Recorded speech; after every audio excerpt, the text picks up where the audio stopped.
So thank you for joining me today, Menachem, on this special segment for Palabras Mayores, a human rights YouTube channel. Today we're going to be discussing the complexities of the Israeli-Palestinian conflict and the ongoing situation in the Middle East. Thousands of civilian lives have been lost in the past month. Everybody seems to have an opinion or to be an expert on this conflict, but the conflict has not been resolved. You are, as a matter of fact, one of the leading academics in the field. So I'd like to ask you to provide a brief introduction of the work that you have been doing for decades now, including your participation in peace talks. I'm professor, retired emeritus professor of political science at Bar Ilan University. It is near Tel Aviv. I live in Jerusalem. I speak to you now from my apartment in Jerusalem, which is, let's say, less hit by the war and sirens and so on. But in a case that you hear sirens, I have to leave the interview for a few minutes. So I study Israel-Palestine history and politics from the late 19th century up to date. I was involved in the peace talks, both official negotiations in the year 2000 and informal talks between citizens. In this track, which is called Track 2, I'm still involved in Track 2 negotiations, and I publish a lot about, both academically and in the media, about the conflict, the two sides, policies, and also about this war. You and your family, like you stated, live in Jerusalem. What's the dominant sentiment over there right now, and how are you holding up? The Israeli society is traumatic, and I hardly can remember such a trauma that affects the society, all stratums of everybody here, everybody. It's terrible. Or let me put it in historical perspective.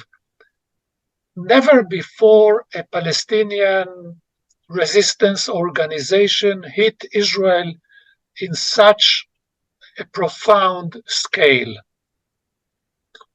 People argue that since the Holocaust,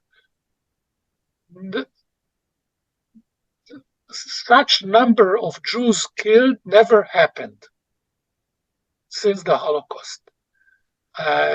In no other war, so many Jews were killed in one day. And the government is dysfunctional. It's not new. It started a month earlier. It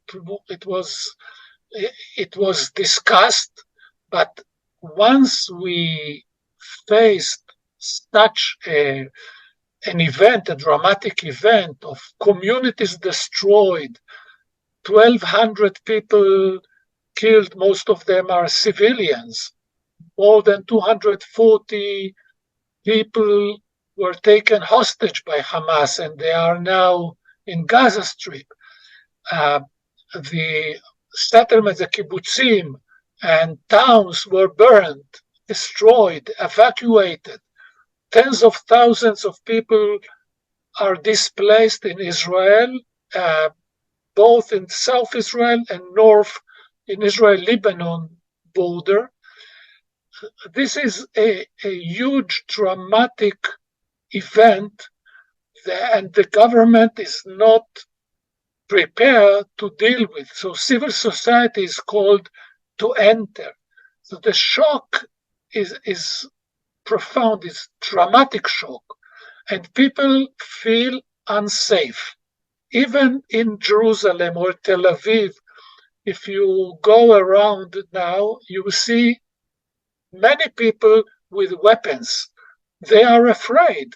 They feel insecure, and therefore they support the very aggressive Israeli retaliation campaign inside Gaza Strip, killing about 11,000 people. Most of them are civilians. So it's a major event in the history of Israel, history of the conflict, history of the region. So I remember that back in 2021, you gave an interview to a British television network. And back then you stated that a two-state solution was actually on life support. Where is it now after Hamas's attack on Israel and Israel's retaliation on Gaza? Where do you see that now? Very interesting question. It seems that the two-state solution is coming back from the graveyard. It is mentioned by President Biden and Western governments as the only game in town, only available option. Now, what the war shows, what Hamas attack shows, is the collapse of the de facto one state. What Israel created since 2006 is a de facto one regime from Jordan to the Mediterranean. Under Israel turned the Palestinian Authority in the West Bank with President Mahmoud Abbas as its head. Israel turned him to be a subcontractor for Israel. And with the settlement expansion, with tens of thousands of soldiers deployed in the West Bank before the war,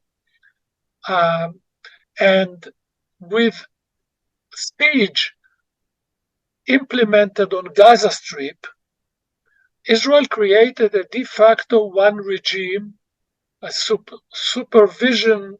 Israel supervises the whole area. Now, all this totally collapsed. It shows that the shrinking the conflict, or conflict management as Israel preferred instead of conflict resolution based on two-state solution, can work only for the short run, not for the long run. It worked and failed. It failed dramatically with high bloodshed that it's already going on at this very moment that we speak, with many catastrophes and disasters in Gaza Strip. Humanitarian crisis there. So it collapsed. It works against Israel. We see that what is happening in Gaza does not remain in Gaza Strip. There is a spillover to the West Bank, where 2,500 people were arrested since the outbreak of the war.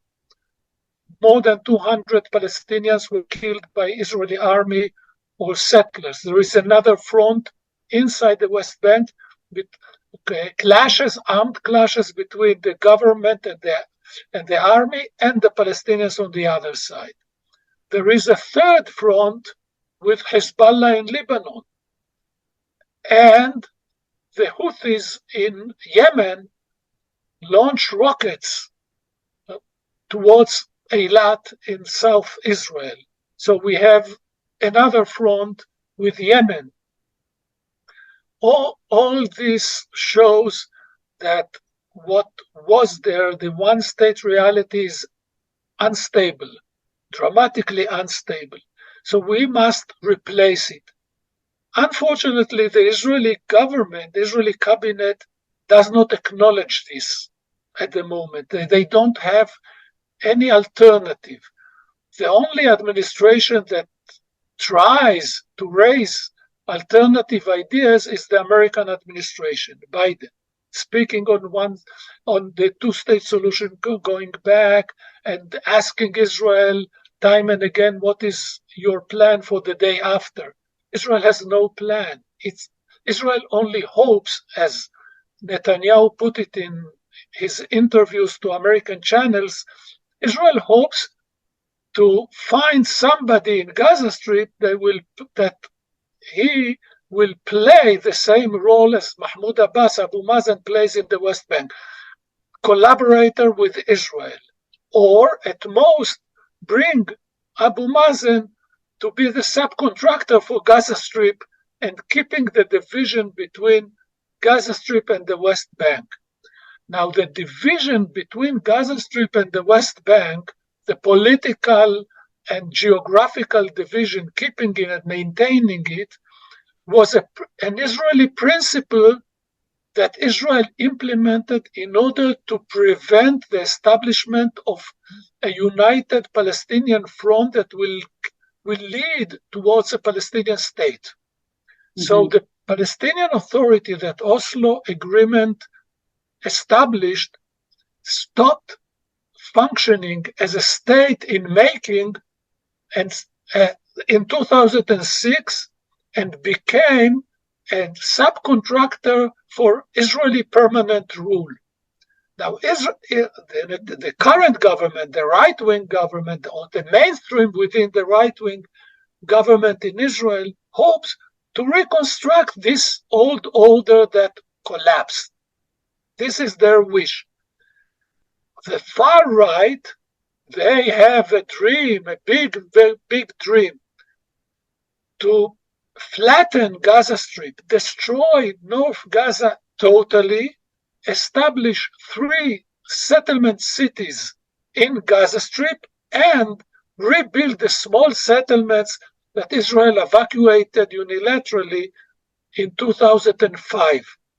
This is the first step, and then they want to do the same in the West Bank. So to seize the opportunity to deport the Palestinians or reproduce the 48 ethnic cleansing in the West Bank and the mini ethnic cleansing that Israel implements today in Gaza Strip. This is the far right hope. So with these 2 scenarios, we stuck. Nobody in Israel, unfortunately, have a vision, a different vision, a political solution for the day after.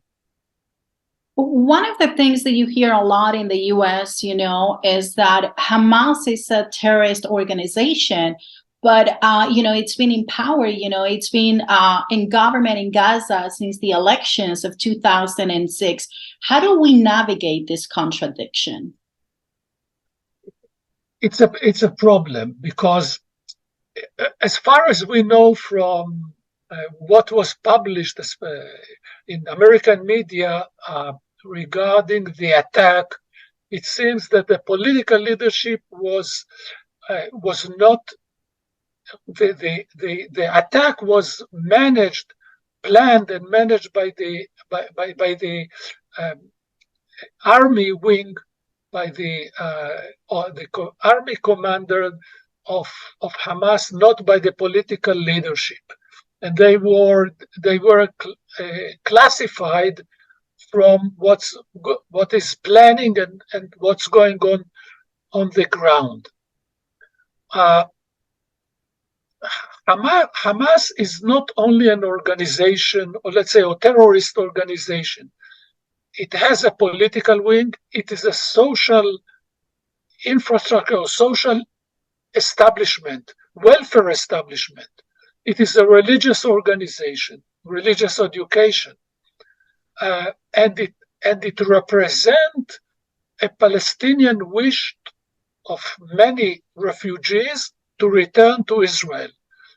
One of the main causes that Hamas says that it struggles for is the return of refugees to 48 areas, which Mahmoud Abbas, according to them, gave up the hope to return, or the wish to implement Palestinian refugees' return. So it's much more than an armed wing inside the organization. It will be very difficult to dismantle totally Hamas or to kill everybody that identified with Hamas. So disarmed Hamas is possible. It's possible mainly through political means. I doubt if Israeli army only can achieve it. Israeli army can do part of it, but the rest must be creating a new political environment, a new political settlement between Israel and the Palestinians that changed dramatically the circumstances and the environment and the context in which Hamas operates. And by that, Hamas becomes irrelevant. That should be the goal of everybody interested. Otherwise, just only beat them and use the stick without changing the context in which Hamas operates, we will see once again another Hamas under different name attacking and killing and so on, civilians and Israelis. Also, I doubt if any actor in the international community will agree to enter Gaza Strip if Gaza Strip is not safe. The Americans learned, I say, by catastrophe in Beirut, 1983. They sent Marines as part of the settlements in which that led to the PLO evacuation of Beirut. Israel occupied South Lebanon from the south up to the capital Beirut, put siege on a PLO headquarters, and then the settlement was that PLO will go to exile and international force enters into Beirut. The Marines were attacked. The Marines force were attacked and lost many tens of soldiers and then left. If the Gaza Strip is not safe and the force that enters to take care on Gaza Strip civil affairs and rebuilding the Gaza Strip or North Gaza, taking care on civilians and their needs, on health needs and food and so on. If it is not safe, nobody will enter, neither the Egyptians or the Qataris or the Americans or the French. For that, what is needed is to have a legitimate ruler, a legitimate power there. The Ramallah base, Abu Mazen forces cannot enter if they are not legitimate there. So we have to achieve all. The day after planners must take care how the Gaza people provide legitimacy to the alternative leadership. Now, how do you see the role of Europe in this resolution and the conflict? Do you think it's key, or do you think the US support is going to be, or to play a more crucial part? Europe isolated itself since 2006, 2007, isolated itself from dealing with the Israeli-Palestinian conflict. They were, probably are still desperate, finding any solution. They said, it's not, we cannot put pressure on Israel. The only power that can force Israel to make concessions is the United States. So they left the scene, in particular after the war in Ukraine. With the Russian invasion to Ukraine, they found it, the war is in their backyard in Ukraine. So why to go that far to the Middle East to deal with unsolvable conflict? And the United States also said, we tried, failed, it's your business.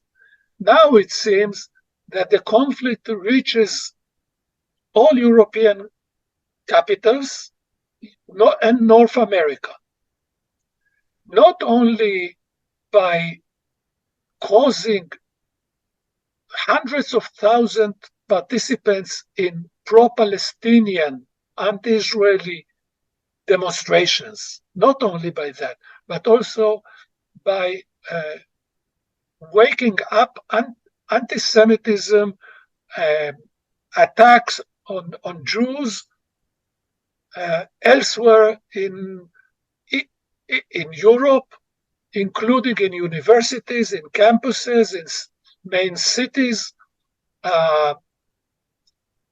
In Montreal yesterday, there was an armed attack on a Jewish synagogue and the community center in Montreal, Canada. So it became a European problem as well, a North American problem as well.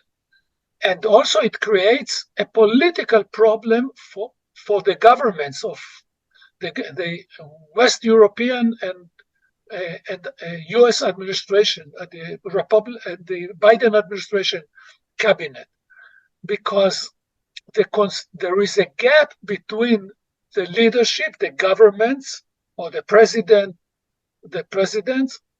and the constituencies.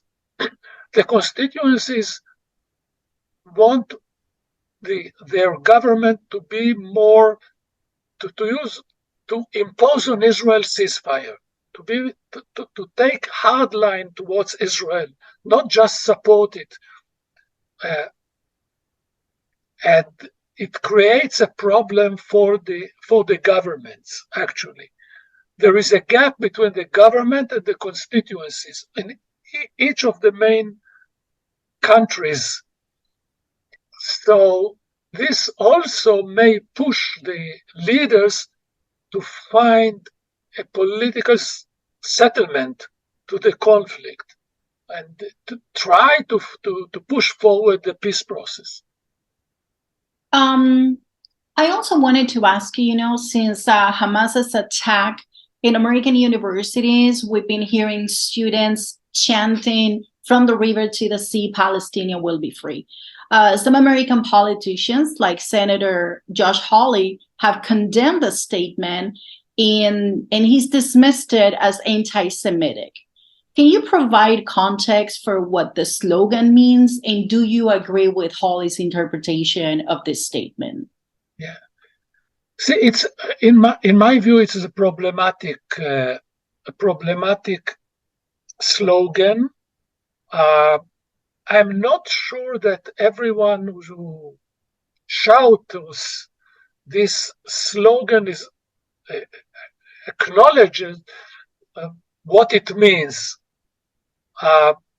In the past, before the first Intifada, 87, the PLO Declaration of Independence, 88, the Palestinian goal was to free Palestine or liberate Palestine from the river, Jordan River, to the sea, and build one state in which Jews, Arabs, and Christians live side by side.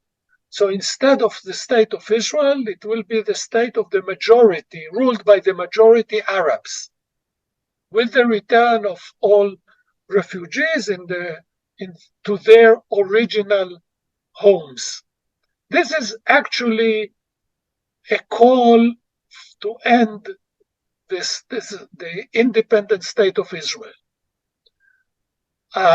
In 88, the PLO accepted the two-state solution, which is Palestine free based on 67 occupied territories only, not the 48, not from the river to the sea. Palestine free from the river to 67 borders. Okay? Now, some people, I'm not sure that everybody is acknowledges of the historical context and of this slogan, but this exactly what it means. It means that Israel is an illegitimate entity. There is no right of the Jewish people to have their sovereign state, and one state ruled by the majority should be established on the whole area. So I'm not sure it's anti-Semitic slogan, but sure it has a clear political message that the state of Israel is illegitimate. I'm fully aware that at least part of those who raise it confuse between the illegitimacy of Israeli operations and illegitimacy of Israeli existence. Now, the FBI actually has warned that anti-Semitism in the U.S. is on the rise and is reaching historic levels.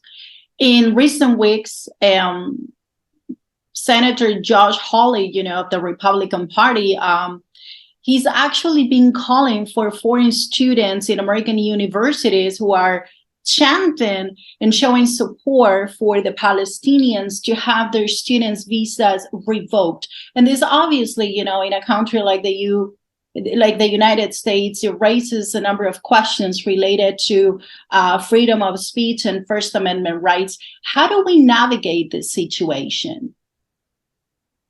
It's okay. Universities are also in Israel. Okay, all universities elsewhere are under heavy pressures from governments and society and donors. In the United States, of course, there is a heavy pressure of donors, and donors intervene. Sometimes they even ask to sack a university professor who's they are uncomfortable with his or her political views and private statements and so on. So, but university, in principle, is an education institution. So, using just the stick by an academic or education institution is not enough. What is needed is to educate, to discuss, to explain, to say, in this case that is now that you brought up, I would expect the university to express to the students what's wrong with this, or what is at least problematic with the slogan, with this slogan. Do they stand behind it? Are they ready to say, okay, but we mean this, but not that, and so on? Using just to punish and to delegitimize the very existence of a student union or an organization is not enough and is not the right thing to do. It should be done, I do think, in two stages. First, to try to explain what's wrong with the slogan or what is its context, and then ask, do you stand behind this understanding or meaning of the slogan or not? And then, if they stand behind or deny the right of the Jews in Israel to have their nation state, then take actions. Mm-hmm. But this should in my view, this should come later, and not just following pressures from the outside. No, I think one of the issues sometimes when people talk and discuss the Israeli-Palestinian conflict is that those people who support the human rights of the Palestinian civilians, when you call for that, that can be conflated with hate speech and anti-Semitism. So how do we make it clear that that is not the case? Okay, I can say what I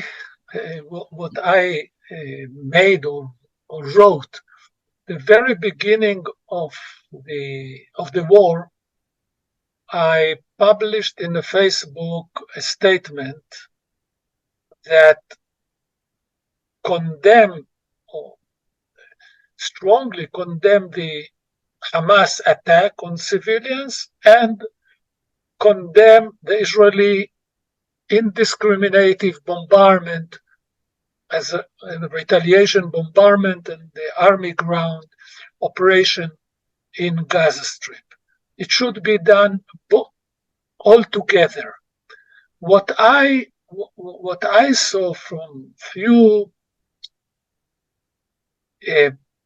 professional organizations, associations of university professors, that they forgot condemning the Hamas attack.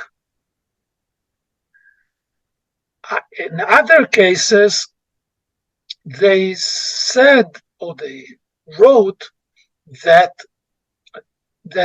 Hamas attack is part of a legitimate decolonization struggle. And here they give or they legitimize attacks against innocent civilians. I think that it is wrong morally, really wrong morally. They are blinded by decolonization theory, by settler colonialism theories, and I beg to differ. I think that they are morally very wrong, and morally they are in the wrong side of the moral page or the moral judgment. Civilians should not be part of an attack, and neither part of the retaliation attack. That should be very, very clear. Human life is sacred, regardless if he or she is an Israeli or Palestinian, and human life should be respected by all sides. At least we must demand and ask to respect human life. What we are going to do, if that's okay with you? Can we restart the session in 10 minutes? Because we're going to run out of time. Yeah. And then I can ask you a few more questions that I have. Yeah. Okay. So yeah. I'll see you here at one of the questions that I also have, is that social media seems to be a tool for the spread of myth and disinformation about the conflict. Can you point to any reliable sources of information or any websites that you believe are doing a good job at explaining what the situation is right now? It's a problem because it's very difficult to follow up the situation now right away. Take for instance Israeli media. Israeli media is heavily suffered from self-censor. The mainstream media. The mainstream media does not show the humanitarian crisis and catastrophes that Israel makes in Gaza Strip. You can get it only through Al Jazeera, the live broadcasts Al Jazeera, which is a Qatari channel, or Sky News, BBC, and likewise CNN, and so on. So the Israelis, they don't get what their army is doing on behalf of them, actually. And the international media does not get rightly the fears that Israelis feel and suffer. So in a conflict, it's very, very difficult to, or let's take another example. Both New York Times and Washington Post published reports or inquiry how Hamas managed its attack, how it succeeded to caught Israel in surprise. Nothing of this was published in Israel. Almost nothing. The Israelis quoted, Israeli mainstream media quoted parts of the New York Times piece, but that's it. So, for instance, I'll give you another example which came up to my mind this morning.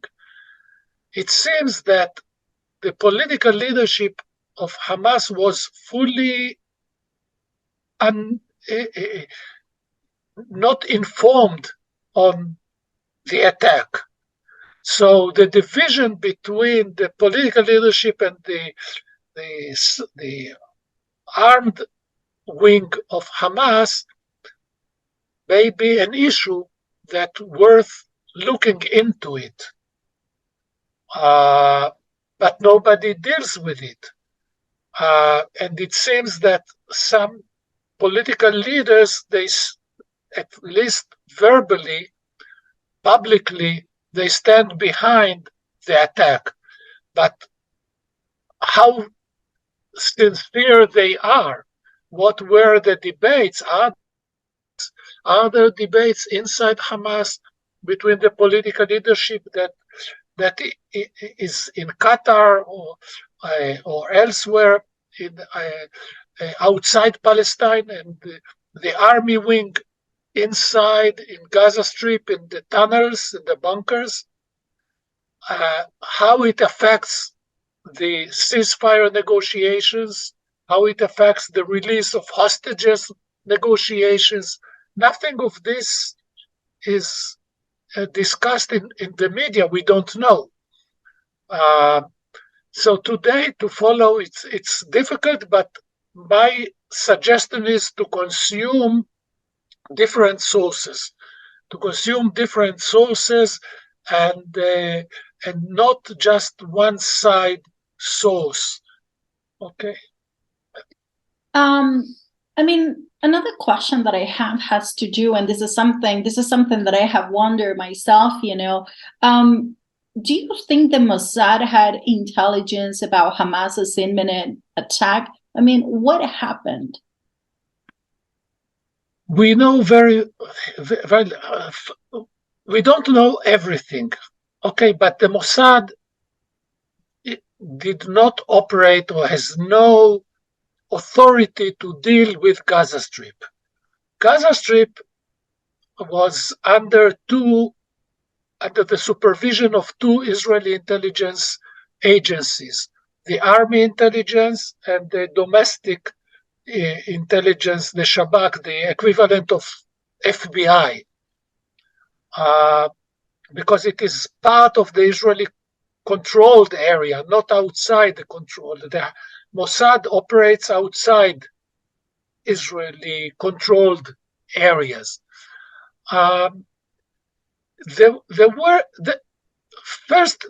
was a report, or the Egyptians declassified a piece saying that we delivered to the Israelis an early warning message saying, see, something is going on in Gaza.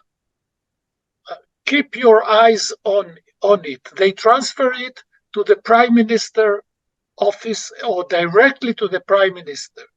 And he disregarded this early warning. This is one. The other is that on the eve of the night before the attack, there was some noise in the intelligence, and the head of the army intelligence and the head of the Israeli domestic intelligence met in Tel Aviv. They sat in the headquarters all night discussing what to do. The chief of staff was brought in, and they decided that it's not enough. The noise is not clear enough to know what's going on. Eventually, at 6:30 in the morning, the attack began. So something was running there inside the military and intelligence channels, and between the Egyptian intelligence and the Prime Minister office, but it was actually missed. It resembles what happened in 73 war. King Hussein arrived to Israel, sat with Golda Meir, and said, it's going to, the Syria and Egypt are about to open jointly a war against you. It was totally missed by the government. Intelligence warning were missed by the headquarters, the army intelligence, the head of the military intelligence, and so on. So it's let's say the very same 6 October 73 and 7 October 2023 of as many similarities regarding the intelligence and early warning information. Of course, it's clear that that the intelligence failed by far. Yeah. Do you think there is any hope for the region? It's a hope for change. I never lose hope. Okay, I refuse to lose hope. If we take we continue the analogy of 73 war, only 4 years after that traumatic war in 73, Israel signed a peace agreement with Egypt.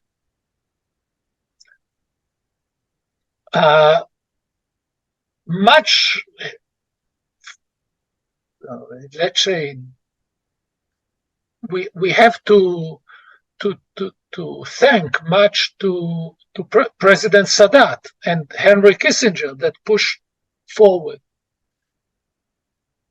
Is there anybody in the American administration that bears the weight of Henry Kissinger and is motivated like Henry Kissinger to achieve a breakthrough between Israel and the Palestinians? I doubt.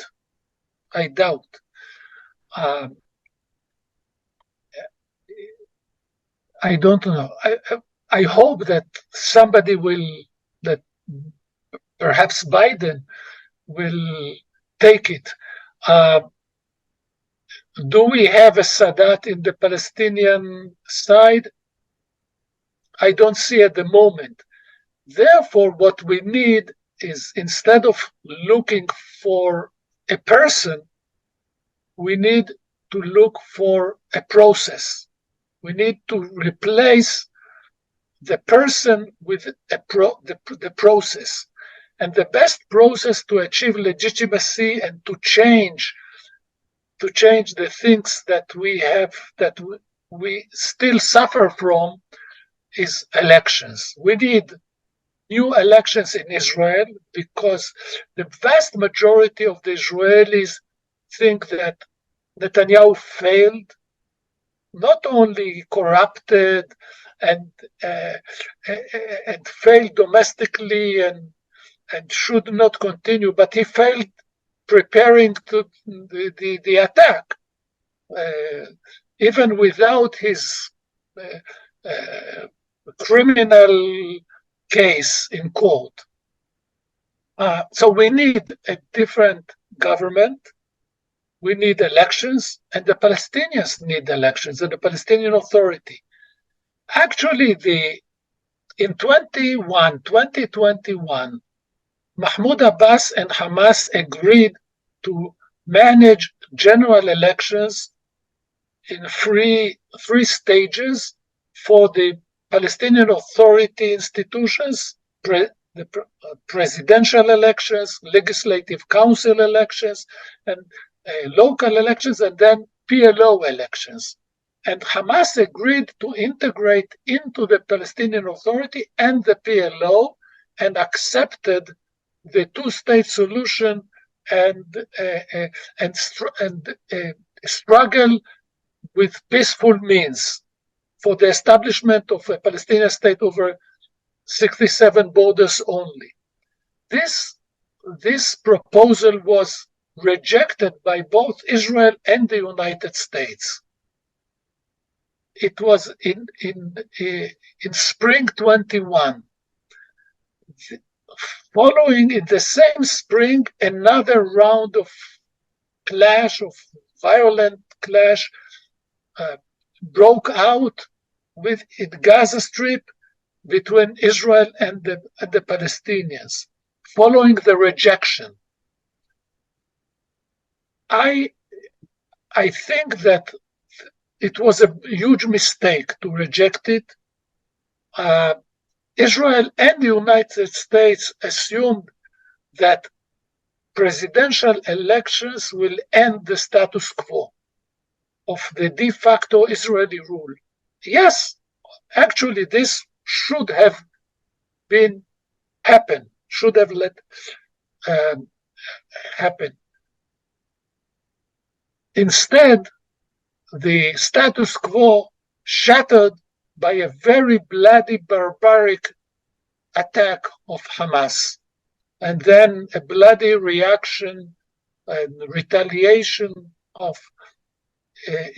made by Israel now, catastrophe, humanitarian crisis in Gaza Strip. So no alternative leadership in Gaza Strip can take place without elections. The Palestinian Authority in Ramallah is too weak. Its own people ask Abbas to end his term and retire. They want different leadership. The Palestinian Authority cannot enter Gaza Strip riding on Israeli tanks, and they need to get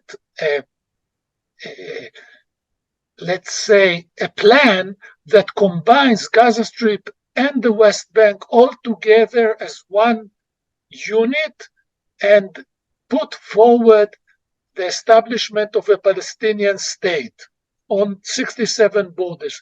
They stand against the Israeli policy. So what the Abbas administration asked the Americans is to provide guarantees and put pressure on Israel to agree to alternative solution. Israel, at the moment, Israel rejects it. So if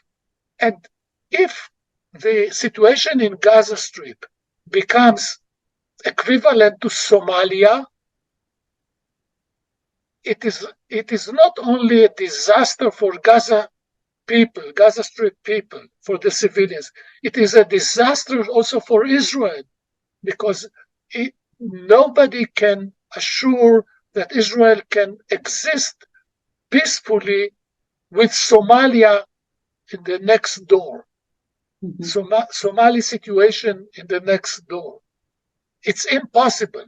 So the people who their houses were burned and destroyed by Hamas attack will not be able to return home, and they will not feel secure to return to their home. They will stay displaced.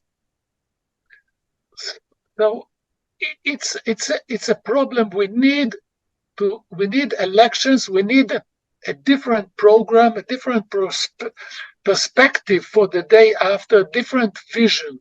But nobody in Israel brings up, nobody, the mainstream brings up a different perspective. Still, they hope that they can destroy Hamas to its last person, and by a miracle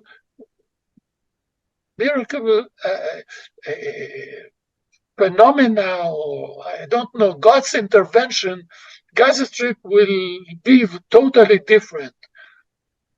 I don't think so. And the people of Gaza will bear for many years to come their anger on Israel, what Israel made to them. We must take it into account. What do you think a second Trump term would do to the conflict? Do you think there would be an escalation? It may happen. The escalation. United States administration tries to limit the conflict in the north between Israel and Hezbollah, to limit it to a border struggle, rather than all-out war, and ask Israel to restrain and not react against the Houthi in Yemen that launch missiles, surface missiles towards Eilat and the Negev in Israel. So to limit the war to Gaza Strip only. I hope that the American administration succeed in maintaining the conflict in the north to the border, as a border conflict, and not escalate it.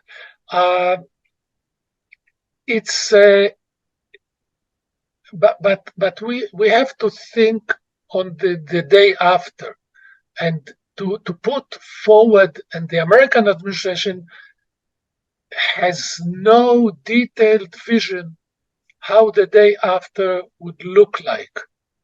They have very general terms that they want the Palestinian Authority back, but which kind of a Palestinian Authority, under which terms, how far the American administration is ready to put pressure on Israel to accept it. Until then, who will take care on Gaza Strip? Will it be international force? Who will participate in the international force? And so on. It's too vague. Can an agreement on Hamas leaders going to exile, can it be accepted by Israel and Hamas and the United States? The same as happened in Beirut with the PLO going to exile to Tunis. Can it be repeated with Hamas leaders leaving to Qatar, for instance, without within let's say a ceasefire? Let's say agreeing on a ceasefire and Hamas army leaders leaving Gaza Strip? I don't know. Nobody raised it at the moment. And the hostages, it's a huge problem. I did not find in the Prime Minister statements promise to bring them back alive. He says we will get them back, but he does not say we will get them back alive. And this is a huge difference for more than 240 family members. And I do think that what we need to ask the government is to bring them back alive. Hamas is ready to make a deal of all in exchange of all the hostages, in exchange of all the prisoners, the Palestinian prisoners in Israeli jail, and ceasefire. I think that we have to agree to that. We have to agree that otherwise the far-reaching Israeli war goals are unachievable. Well, I mean, I can't imagine, how much pain and grief there is in everybody involved in the region right now. I mean, you and I met in Los Angeles 2 or 3 months ago, and to me, this was completely unthinkable that we would be here today talking about this and having a conversation about the Israeli-Palestinian conflict and, Hamas's attack on Israel and Israel's retaliation. So I would like to thank you for joining me today, on this special segment for Palabras Mayores. I hope this is not the last time that you're here with us. It's been a pleasure that you shared all your knowledge and information and updates from the ground. So thank you so much for making the time, and I hope you take care of yourself. Thank you, Aitana. Thank you for having me in your channel.